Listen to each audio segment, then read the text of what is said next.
Hello there, this is Dan, and you're about to listen to an extract from an episode of the Lee Cushing podcast. Unfortunately, our homepage at noisybark.com is no longer online, but we hope to have a new homepage set up soon. Watch for updates on Facebook and Twitter under @LeeCushingPod. In the meantime, stick with our home on YouTube, Ambidextrous Solutions Limited, to hear more extracts like this one. The presenters are Howard and myself, and the music is by Greg Hume.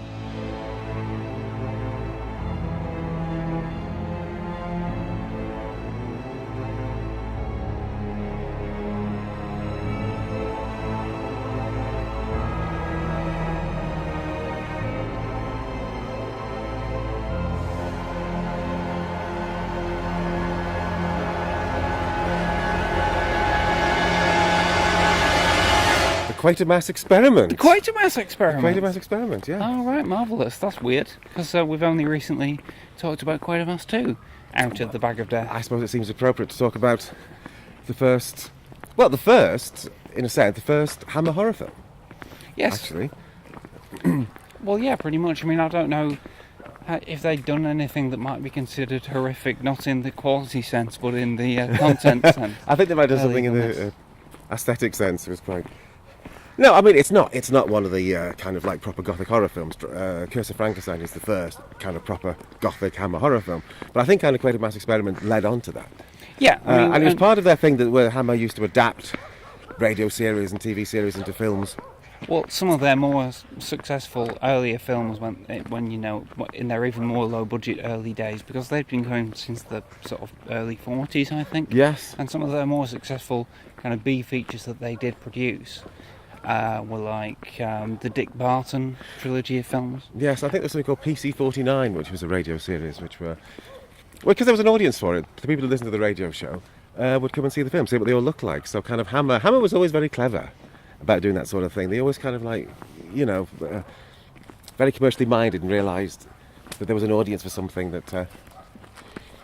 So anyway, yeah, so they adapted... By the way, so I'm just being distracted because there's a dog who's very excited to hear about the QUATERMASS XPERIMENT. Well, who wouldn't be? Yeah, absolutely. It just can't contain his excitement. Yeah, I mean, I think we've probably discussed a lot of the background in our first episode when we talked about the lead up to the Curse of Frankenstein. Yes. And we kind of explained what QUATERMASS is, the fact that it was based on a very popular 1953 TV serial, and Hammer looking for the rights to adapt things that might be popular. This was a very popular TV show. It's kind of a real landmark. Well, this was event television back in the early 50s, and one of those things that people like everybody watched. I mean, there weren't many television sets around in those days, but it seemed everybody was watching the QUATERMASS XPERIMENT. Because there's nothing else like it on... Anecdotally, people say the pub's closed because people want to go home and watch QUATERMASS, stuff like that. And yes, and it's kind of one of the very early kind of science fiction series, or series that you'd think of as science fiction, kind of defined the genre in a way.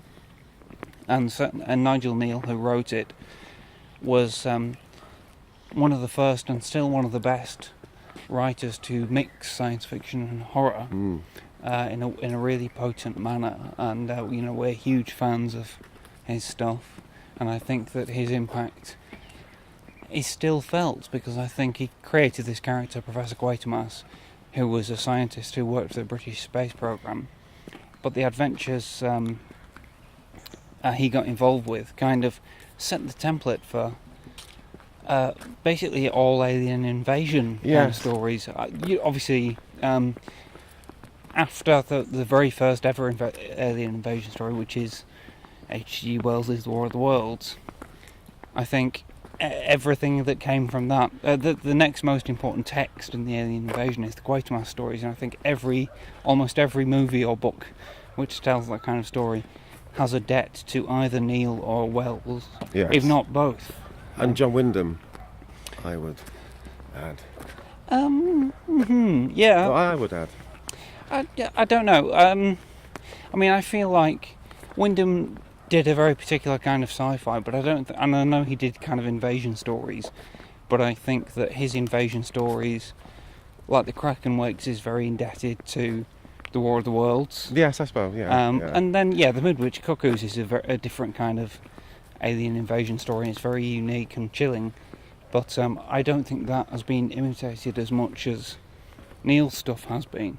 I mean, and I think imitated like unconsciously. You know, there are tons of movies and Stephen King books and things that have, either deliberately or not, quite similar plots to various of Nigel Neal's Quatermass adventures. And the very first one, this one that we're talking about in this discussion, you know, the plot of there's been a mission to space and something's gone wrong, and it comes back to Earth, and something's happened to the astronauts. 2 of them are dead, 1 of them is strangely changed. There's a lot of other texts which kind of follow that. Well, kind it's of a pattern. seminal story in a way, is that the person goes into space and comes back transformed into something. It's a very seminal, iconic kind of sci-fi story, and this was kind of like the first to do it.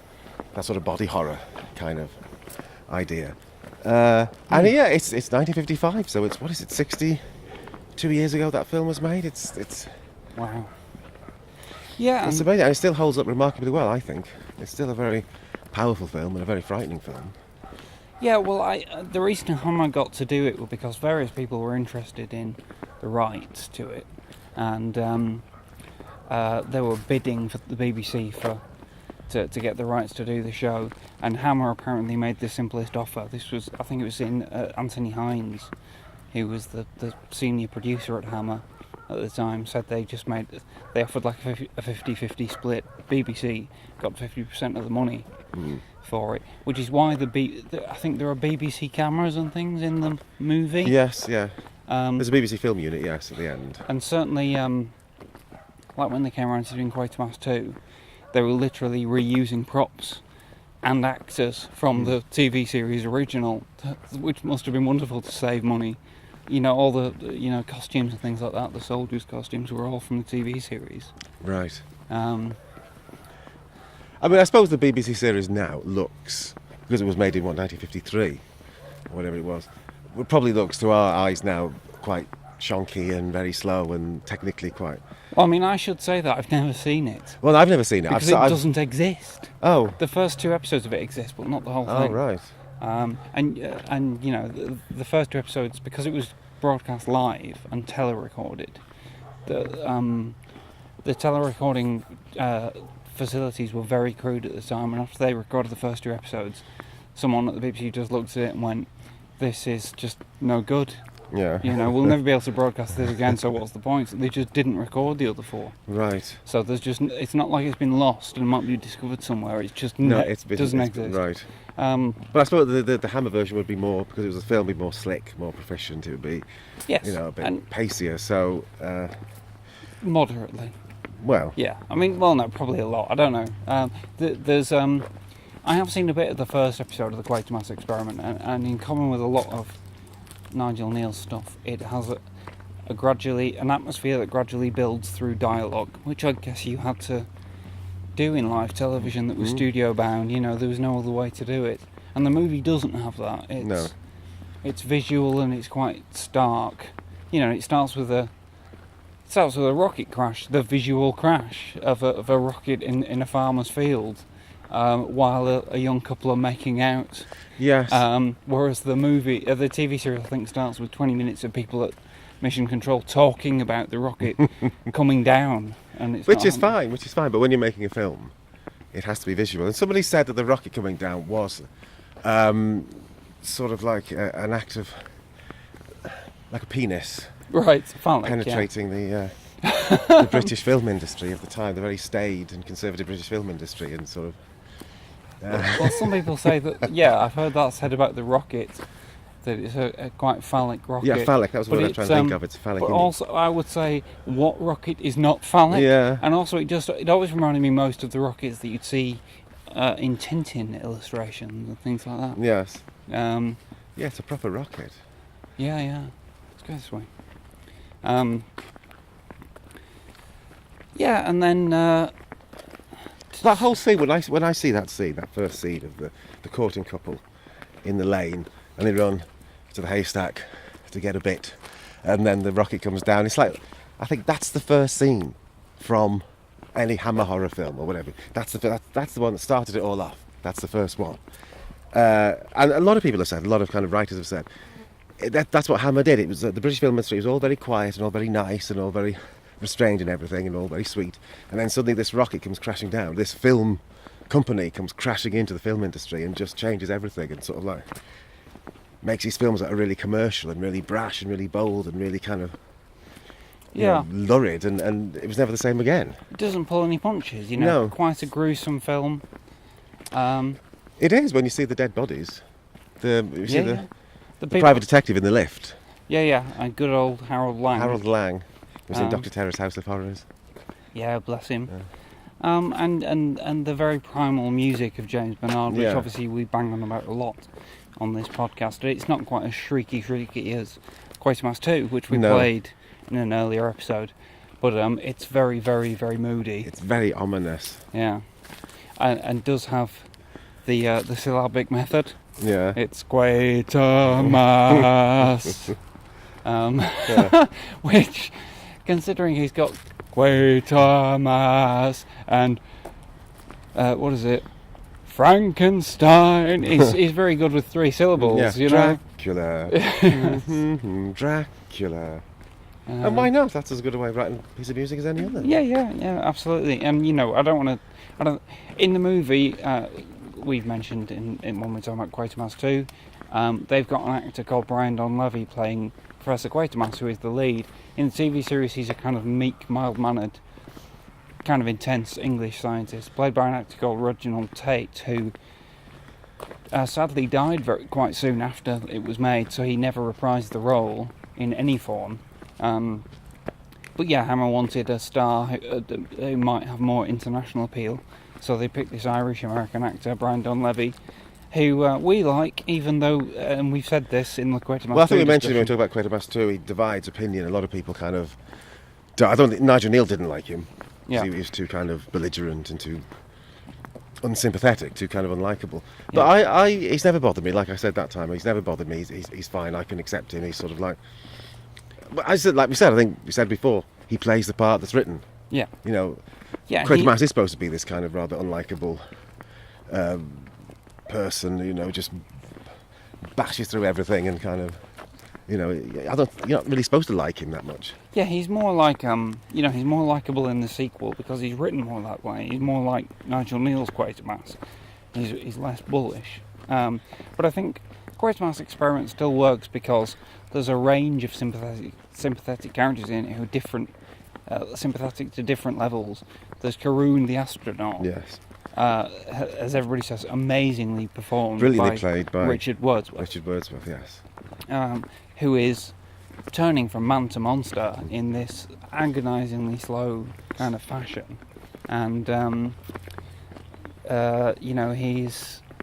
his torment is very well conveyed. He's a tragic figure.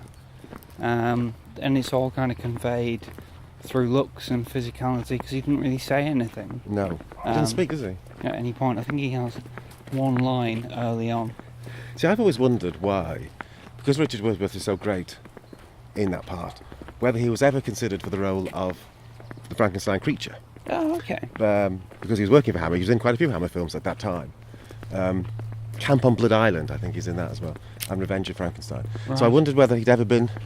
Because, he's brilliant at conveying the pain and, he's of a man turning into a monster, trying to fight against it, and it's all there in his facial expressions and his body language. It's a brilliant performance, and it's one everybody kind of talks about when you talk about Quatermass Experiment. That's the performance people talk about. I just wondered whether he was ever up for the part. Let's walk over here, because I just feel like now we're wandering into Frankenstein territory. We should have grass under our feet, and also we can look at this kind of almost matte painting-esque vista of a very wooded valley, which is kind of Hammer-esque. In fact, we're standing in front of a bunch of just a very dense clump of foliage, which feels like the kind of thing Christopher Lee might burst out of. That's a really interesting point. Yeah. Yeah, absolutely. We'd be delighted. Yeah. We did get an interview with him on the spot. But as long as we didn't ask him to talk about the Hammer films, he'd probably be quite happy. Wouldn't want to talk about that. No. But it's a really interesting point you raise about Richard Wordsworth, because he would have been a great monster. Yes. I know they wanted somebody tall. They wanted the Frankenstein monster creature to be tall, so perhaps he wasn't tall enough. I just wondered if he ever considered for it, that's all. Because I think he could have done it really well. I mean, you talked about the fact that their first choice was Bernard Breslau. Yeah. I think this is possibly a moment to throw it out to our listeners. Does anybody know? I know that there are some great Hammer fans and scholars who listen to this podcast. Anybody know whether Richard Wordsworth was ever in the frame? I've read various Hammer studies and that, and I don't think that's ever been mentioned. No, perhaps he wasn't. Perhaps I do think it's strange. Perhaps he wouldn't have done it if they had asked him. But because I've always thought it's strange that he plays this remarkable monster, and then he's never asked to do anything of stature again. No. I know he's in a few films, but he plays a sinister figure in a couple of scenes in Alfred Hitchcock's The Man Who Knew Too Much remake. I think he was a man of the theatre. I think he preferred the theatre and just did films as a way of subsidising the stage work. But and he was in a few Hammer films, and he's the sort of the chuckling handyman in Revenge of Frankenstein. He keeps going all the time, and everybody makes a joke. Right, but and he's great. He's a wonderful, wonderful actor, and he should be more famous. He should be more famous on the strength of just this one part that he played, the character he plays in QUATERMASS XPERIMENT. Yeah. But it didn't seem to happen for him. I seem to remember Leslie Halliwell said that he's not only the best actor of the film, he's the only good actor in the film. Well, no, I wouldn't agree with that, no. No, I think there's, you've got David Kingwood, who plays Quatermass's kind of assistant, who's much more, he's English, and he's kind of like John the Measurer, and he's much more sympathetic than Quatermass himself is. You've got Jack Warner, who's very kind of reliably Jack Warner, as the police but very inspector. likeable. Yeah, very likeable. And has Sam some funny Kidd? lines. Sam Kidd, yeah. Thora Hird. Thora Hird's great, with a Cockney accent. Yeah. That was just bizarre, kind of. That period, which lasted as long as the early 2000s, where there were still a couple of people around in popular culture who were doing stuff in the 50s. You know, if you listen to, some episodes of The Goon Show have jokes about Bob Monkhouse, and I was like, going, what? But, we've got a visitor overhead. Hello. Aeroplane. Flying so high with some guy in the sky. There's a range of fun and engaging and sympathetic performances in it, and also, and then you've got the kind of dark, slightly sinister, slightly dangerous figure of Quatermass, and he's set up as being kind of bullish and maybe a little bit foolhardy in a way right from the start, because Lionel Jeffries plays that reporter who's kind of berating him in his very first scene, and he's just not listening. He's just kind of trampling over the guy, he's a very belligerent character who just kind of marches through this. He's always stomping. Sort of in his trench coat and just not being very nice to people, not being very sort of sensitive. But I think we do need to mention Margia Dean as well. Yeah. She probably does not belong in the annals of the good actors. No, I am indebted to all the podcasts. There's a podcast series about science fiction shows where they talk about all the Quatermass TV shows and films, and I can't remember the name of it. I'm really sorry, but I'll include the link in the show notes. And it was pointed out in that she has different voices in different prints of the film. I don't know if either of them her own voice. She has an American voice, so there's a kind of implication that maybe Carroon is also meant to be American. Maybe that's why Richard Wordsworth never speaks. Right. And I've kind of heard the different versions, and in one version she's definitely American, and in the other one she has a kind of shrill, more English sounding but still kind of slightly American voice. And I wonder if she was just an English actress who they dubbed. See, I don't know much about it. She gets quite prominent billing. Yeah. As if she was quite famous, but I've never seen her in anything else, and I don't really know much about her. I know she says, Victor, in a very kind of... Well, it just makes me wonder, was she good when she was using her own voice? I don't know. She doesn't do that much in it, so it is quite. No, but it is. good. It is mainly her line delivery. Which what world? Your world? The world of Quatermass? Yeah. It's kind of. I think that's one of the first great scenes in the film, though. Is her last scene, which I don't want to give away for people who've not seen it, but it's like the audience knows that something's wrong and she doesn't, and also James Bernard's music knows, and it does, and it kind of builds up wonderfully subtly, and it almost sounds to me a bit like parts of James Horner's score from Aliens, where the music just kind of goes da-dun, da-dun, da-dun, but then starts building up, and the strings kind of come in and start going da-dun, da-dun, Yeah, that's what. Yeah. da-dun, and it all kind of builds to a great crescendo, and the whole scene is kind of, it's that music plus just a tight two-shot of Margie Dean and Richard Wordsworth in a car, and so much of it is on his facial expression. He's so good and she isn't so good. Yeah, but it works. But that's what happened. That's I mean. I do want to talk a little bit. Let's stroll again. Let's head back to civilization. I do want to talk about a little bit of the mise en scène in the film, because Val Guest, who directed it, he's not considered one of the great filmmakers of Britain. I think his last film was a Confessions. He did movie. make a Confessions of a Window Cleaner or one of those. I don't know, because I've never seen them. But he is one of the great journeymen. He was working for a long time, and he was still writing about filmmaking until his death in the mid-2000s. Yes. He was directing for TV into the 80s. He directed episodes of Hammer House of Mystery and Suspense. And he did a wide range of films in the 50s and early 60s, some of which are very impressive, some of which aren't. But all have this kind of... They all have energy and a kind of realism, a commitment to realism. There's an absolutely brilliant British war film that Hammer made in the early 60s called... Yesterday's Enemy. Yesterday's Enemy, thank you, Howard. That just went out of my head for some reason. It's just one of the most powerful things I've ever seen. Yeah. I've never seen it, but I'd like to. I saw it on the big screen when I was at uni, and it's just it's amazing widescreen photography, and it's an entirely studio-bound recreation of Burma. Yeah. With actors in it like playing POWs like Leo McKern and Stanley Baker. And it's just incredibly tense, and it's a great kind of morality play. It was another adaptation of a TV play, this time by Peter R. Newman.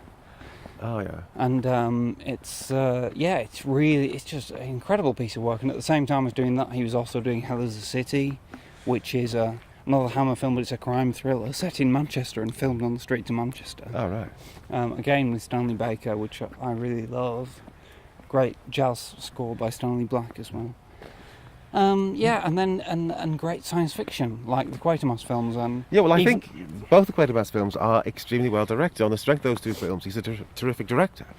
But they're very documentary style. And my friend Tim, who we've heard on this podcast talking about Star Wars, for instance, really hated his direction style and said, it's not the composition's terrible and all that. Oh. But he's going for a documentary realism. Yeah. He's just like pointing and shooting, and he's keeping the movie going, and he doesn't necessarily achieve that much realism with his actors. As in, not everybody seems like a real person. No. But I think the action in the movie seems like real life. Well, there's a great scene where we seem to be like in a hospital, and there's a room where Quatermass is talking to somebody else, and then there's a glass panel wall, and then there's Carroon in bed. And the camera's in the room with Quatermass, but you can see through the glass into the bedroom, into the hospital room. And so Quatermass is talking, and suddenly you see Carroon, Richard Wordsworth, sitting up, getting out of bed, and his wife is sleeping. And it's really well done, because it's done all in that kind of long shot. It doesn't cut to the, you see it all. And Quatermass and the other guy don't see what's going on until I think he smashes a vase or something, doesn't he, or makes a noise, or she screams or something. Yeah. But I think that's really well done. That's. Well, there's also another bit that I used when I was at university doing film studies, when we had to kind of provide the class with examples of what we thought of as great filmic technique, and I chose the moment with the cactus. Yes. Where Karun is left alone in the room, and there happens to be a cactus there, and something of his alien, his alien sort of possession, compels him to smash his hand into the cactus, and there's just this kind of moment which is mainly, it's all one shot, and it starts with a two-shot with the cactus in the foreground and him in the background, and then it kind of pulls into a close-up on him as he balls up his fist and hits the thing, and then you see the pain on his face, and then there's a the music builds up, and then when he hits it, the music cuts, and you just hear his kind of agonised whisper, which is like, and then there's a couple of really quick, rapid cuts with loud Foley effects where he throws the plant pot against the wall, and it's and as my film teacher at the time, Angela Martin, pointed out, it's most of it, there's not a lot of technique to observe. It's just a relatively static shot, but it kind of demonstrates how you can contrast the simple and the quiet, with the loud and the sudden, and create real effect. And I think that's a great moment. I always love that. Yeah, it's a powerful. I mean, I think he's a really good director, a very fine director. It's just that he was around at the time when the British film industry was going through a bad time in the late 60s and 70s. So you have to do Confessions. If you want to work, you've got to do Confessions of a Window Cleaner, because that's all that's being made. I watched an episode of The Persuaders the other day, and it was directed by Basil Dearden. Right. Who did Victim and all those sort of... was a very well-known director. Very in the 50s and important 60s. Ealing films and all that. Yeah. But that's, that's where the work was. There was no film industry then, so you have to just take what's offered. So yeah, I think Val Guest should be remembered more than he is as being a fine director, because the two Quatermass films that he did are really, really good. Great, actually, I think. The only other thing I want to say about the QUATERMASS experiment really is something which I've become increasingly aware of in recent times is the H.P. Lovecraft influence. I think that we talked a bit about Lovecraft in the Scream and Scream Again episode when we were explaining Vincent Price's career and how connected it was to adaptations of Edgar Allan Poe, but also AIP was kind of using Lovecraft as a source of material, and I think you could argue that this that Nigel Kneale's positioning of his world in this universe, where you go outside the Earth and there's strange, kind of unfathomable, monstrous things which can invade it, and not because it's not kind of military, it's not alien presented in any way that we would understand. It's like there's vast kind of almost godlike forces, and I think that Lovecraft is something which is becoming increasingly popular, not necessarily in movies, because it's very difficult to directly translate to the film, but that kind of sense of cosmic dread is something which people are spotting again in its influence on Stephen King and many horror writers, and I think that you can detect that in the QUATERMASS experiment, and I would recommend it to anyone who is a horror fan but is maybe less familiar with QUATERMASS or Nigel Kneale, but likes Lovecraft. There's another great scene I just want to mention, which I think is a very powerful scene, when they watch the film of what happened in the rocket. And you see the three astronauts moving around, but there's no sound, and there's no sound. It goes kind of blurry every so often, as if it's a film processing effect. I think. And and you can't really quite tell what's going on. They just keep collapsing to the floor, and you don't know. And I think that's a really, really powerfully done scene. Yeah, there's a kind of a radial blur on it, like a clock. And it's all quite ambiguous. What's going on? Is it? And it's just kind of scored by this gradually rising. High pitch strings, and then the film ends and the music just cuts out. Yeah. And it's all part of the pseudo-documentary kind of. And yet, no dialogue. No dialogue. They're just watching it. Yeah. And you can't really see what's going on. It doesn't make it explicit, which perhaps other people might have done. But yeah, I think it's a great film. It's an important film in itself. It's a great film in itself, and it's an important film for what it led on to. Yeah. Because it gave Hammer the confidence to make more horror films, thrillers, whatever, fantasy films, and it led on to Curse of Frankenstein. Although Curse of Angus was made in a very different way, it was in colour and everything. And that was a supernatural story rather than a science fiction story. But I always think Quatermass Experiment was the first. That's the one that set it all off. So, yeah, it's great, and it's still shown. It's one of the few kind of Hammer films, early Hammer films, that's still shown on terrestrial channels. Often shown very early in the morning because it's not considered upsetting to children No. anymore, even though it does have these gruesome moments in it and things.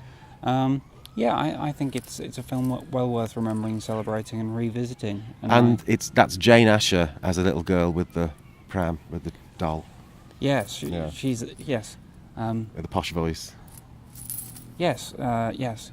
You're not frightened or anything. We're friends. Yeah. And that's a really effective scene. And Yeah, I think again is a kind of Frankenstein homage. I'd recommend it to anybody who's not seen it. I'm always looking for people to introduce to the wonders of Quatermass. And as we're being underscored by this dramatic siren, I think it might be a good moment to end it. Right, yes. That's Quatermass Experiment. Brilliant, I think. Recommended. Yeah, highly. Bye-bye. Bye-bye.